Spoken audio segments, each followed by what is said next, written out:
Olá pessoal do canal Versão Engenharia, tudo certo com vocês? Meu nome é René Julião Gomes, eu sou engenheiro civil, tenho especialização em estruturas e fundações.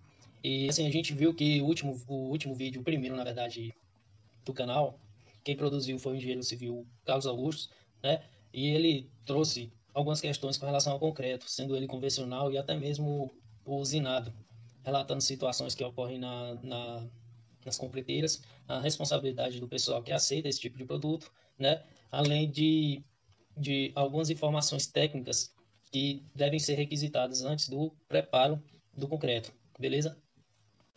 Minha intenção nessa apresentação aqui é trazer alguns assuntos com relação à qualidade do concreto. Vai se tratar de uma abordagem simples, ok? Muito disso vai estar mencionado na NBR 12655, também abordada no vídeo anterior pelo engenheiro Carlos Augusto.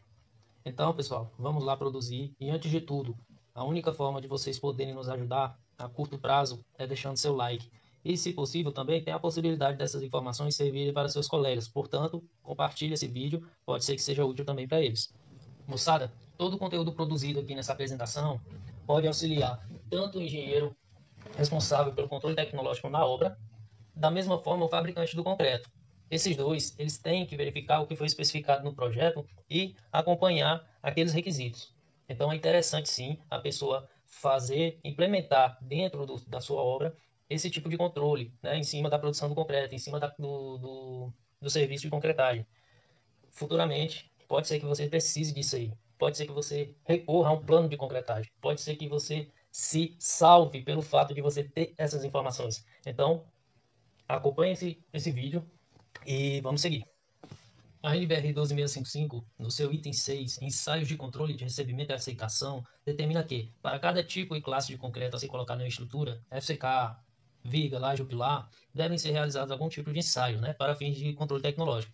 E esses ensaios, para ter esse controle, ele se dá em fases diferentes. Por exemplo, a consistência você consegue avaliar no antes da concretagem ali, né? No momento em que você recebe aquele produto concreto confeccionado. Já a resistência à compressão, você só consegue obter no momento em que você forma o corpo de prova, dá seu tempo de cura e rompe em laboratório. A partir daí, você consegue ter esses dois controles, esses dois ensaios que fazem parte desse controle tecnológico daquele produto. Um outro tipo de ensaio também fundamental, que faz parte de todo esse controle tecnológico, é os ensaios dos materiais. Isso foi abordado no vídeo anterior, mas vale lembrar aqui que o engenheiro Carlos ressaltou questões de módulo de finura, diâmetro máximo do agregado, controle de umidade e o cimento, né? Cimento também tem sua relevância na produção do FCK a ser atendido. A avaliação da consistência do concreto você consegue obter por meio do ensaio Slab Test, certo? SP, nomenclatura básica. Esse ensaio ele mede, ele avalia o quanto o concreto cedeu, certo, com relação a um cone que você moldou aquele concreto. Então você monta ele, utiliza do cone, monta as três camadas, golpeia, né, em cada uma delas, golpeia, depois retira e mede o abatimento, o quanto ele cedeu. E a NBR 12655 ela vai além.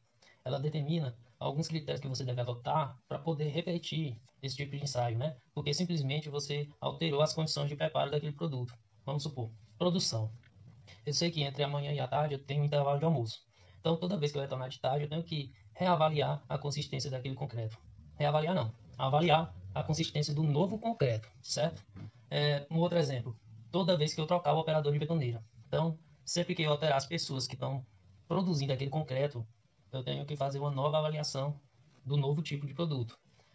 E outro exemplo é com relação ao corpo de prova. Toda vez que eu produzir, que eu retirar um novo corpo de prova, eu tenho que realmente fazer uma nova avaliação da consistência do concreto, tá? Isso aí para eu cruzar essas informações, ter duas informações ao mesmo tempo.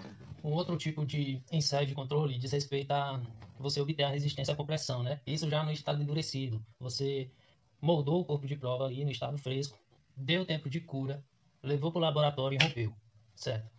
A partir dali, você consegue ter uma amostra do que foi produzido na obra, naquele dia, naquele local, naquele instante, em qual estrutura, certo? E assim, toda vez que um caminhão betoneira chegar na obra, você tem que formar um lote de amostras, certo? Isso pode ser no máximo 3 dias, ou seja, em 3 dias eu posso ter um único lote de amostra, certo? Desde que não ultrapasse 50 metros cúbicos de concreto e eu também não altere a finalidade de uso daquele concreto, né? Por exemplo, eu estou usando só para pilar, só para concretar pilar. Então, tudo isso aí, não ultrapassando 3 dias de concretagem e não passando 50 metros cúbicos, eu posso relatar tudo isso aí em um único lote, certo? E você pode utilizar também desses parâmetros para desenvolver seu plano de concretagem. Aqui nós temos a sequência de 6 passos, né? Para você poder medir a consistência do concreto, né? Isso é um método muito prático, certo? E por mais que seu concreto não seja usinado, seja virado em betoneira, você deve avaliar, você deve ter um parâmetro em cima do que você produziu, ok? Um parâmetro não, um número do que você produziu. Vamos lá, o primeiro passo diz aí que ele utiliza do cone, coloca ali a primeira camada de concreto e golpeia. O segundo, coloca a segunda camada, golpeia. Terceiro, fechou a terceira camada, golpeia. A partir daí, ele planeia, faz o planeamento da parte superior do cone, vira ele de cabeça para baixo e remove ele em seguida. No sexto passo, você consegue ver que ele mede o tanto que o concreto desceu, certo? Com relação à altura do cone. E isso aí você consegue ver se realmente o concreto tem as características trabalháveis, certo? E se atende ao que foi exigido no projeto, certo? Isso aí tudo deve estar bem especificado. Aqui nós temos a tabela 7 da NBR 12655 e ela nos traz aqui alguns valores máximos, né, para a formação do concreto que você recebe na obra, certo? Vamos lá, para o volume de concreto de 50 metros cúbicos, né, desde que aquele elemento, aquela estrutura seja submetida a compressão e flexão, você determina 50 metros cúbicos, um lote. Número de andar, primeiro pavimento, um lote. Tempo de concretagem, 3 dias, um lote. Então vocês têm que trabalhar com essas três informações aí simultâneas, certo? Esses três limites aí, para poder determinar o número de lotes que deve ter toda a concretagem da sua obra, beleza? Eu já dei um exemplo aqui anterior, e assim, toda vez que, por exemplo, eu preciso de 18 metros cúbicos para concretar meus pilares, tudo isso aí vai ser um lote, desde que todo esse volume esteja no primeiro pavimento e que meus dias de concretagem não passem de 3. Então, tudo que eu tiver de amostra, dentro desses três limites aqui, vai corresponder a um único lote. Ainda pegando o gancho nesse exemplo aí dos 18 metros cúbicos para os pilares, né, que eu tenho na obra, vamos supor que cada caminhão que chegue na obra, a sua capacidade máxima seja 6 metros cúbicos, certo? Eu preciso de 18. Então, eu tenho 3 caminhões chegando na obra. Isso a norma determina como exemplar. Então, eu tenho 3 exemplares, certo? Para o controle de qualidade. Cada exemplar, a norma recomenda que eu retire 2 corpos de prova, certo? Retirei os corpos de prova, dou tempo de cura, levo para o laboratório, rompo a compressão. A partir daí eu vou ter 2 valores de resistência à compressão para cada caminhão que chegou na obra. O que eu levo em consideração é só o maior dos valores obtidos no ensaio de resistência à compressão, certo? Isso aí que eu vou levar para minha inferência estatística. A determinação de lotes, certo? É só um intervalo de confiança para que você tenha um resultado preciso, certo? Em cima do que foi produzido na obra. Na medida que a gente já sabe determinar a questão dos lotes, dos exemplares, né? E tem as amostras daquele concreto lançado na obra, eu posso fazer um plano de controle de qualidade daquela concretagem. Eu consigo isso no momento em que eu pego a planta baixa, certo? E mapeio todas as áreas que receberam um concreto diferente. Por exemplo, eu sei que aquela área número 1, laranjada, recebeu o primeiro caminhão que chegou na obra, o segundo caminhão que chegou na obra, e assim por diante. Então, eu tenho os números de exemplares, eu sei a data de concretagem daquelas amostras, eu tenho a hora de concretagem, e eu também posso associar também aí, nesse quadro de informações, o número da nota fiscal, né? Se caso futuramente eu precisar desses dados, eu tenho tudo em mãos. Então, pessoal, no momento em que eu consigo ter os dados, né, os resultados do rompimento dos corpos de provas, né, de cada lote, eu consigo trabalhar esses dados, né, de acordo com as amplitudes desse padrão dos resultados, para que eu tenha um intervalo de confiança aceitável, né, de modo que tudo que eu produzi em obra pode representar o que foi o mínimo exigido em projeto, certo? A NBR traz o quê? Quatro processos aqui: resistência média do lote, e os outros três está relacionado a desvio padrão e coeficiente de variância do processo de produção, operação e de processo de produção, beleza? Tudo isso aqui, pessoal, auxilia também o fabricante do concreto, ao mesmo tempo o engenheiro responsável pela obra, ok? Mais uma vez, para garantir que as condições mínimas determinadas em projeto.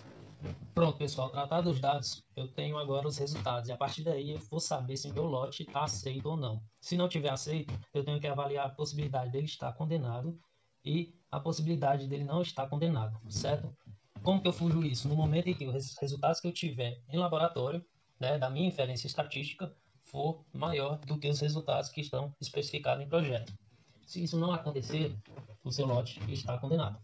E a partir daí tem muita providência a ser tomada. Você tem que recorrer ao projetista estrutural e pedir uma revisão do projeto com base nos resultados que você obteve, certo? Ele tem que recomendar extrair alguns testemunhos. Você vai lá no lote, na laje concretada, retira um testemunho daquele local, manda para o laboratório, rompe, tem o resultado. A partir daí, o resultado concreto, né?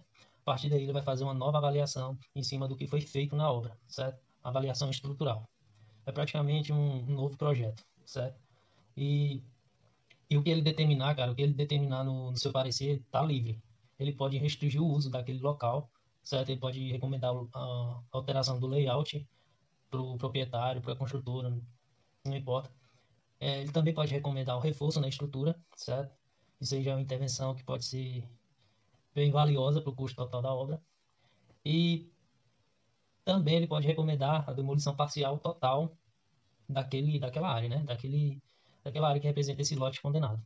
Isso tudo, pessoal, se trata de uma intervenção cara, certo? Para a obra, porque tudo já está feito. Então você tem que mobilizar uma nova equipe para poder fazer uma nova avaliação, fazer uma nova recuperação, ou por si, na pior das hipóteses, fazer uma demolição. Isso não é bom e dói no bolso. Para fugir disso, pessoal, implementa o controle de qualidade do concreto na sua obra. Por menor que seja, não importa se sobrado, se 4 pavimentos, se 6 pavimentos, não importa o tamanho de arranha-céu. Implementa o controle de qualidade do concreto, certo? Convencional, usinado, faça isso e você terá respaldo em cima de tudo que foi produzido. Não navegue às escuras. Recorra a um profissional habilitado, ele vai saber como conduzir isso tudo aí, beleza? No mais, obrigado e até mais. Contamos com sua colaboração, contamos com seus comentários e tchau.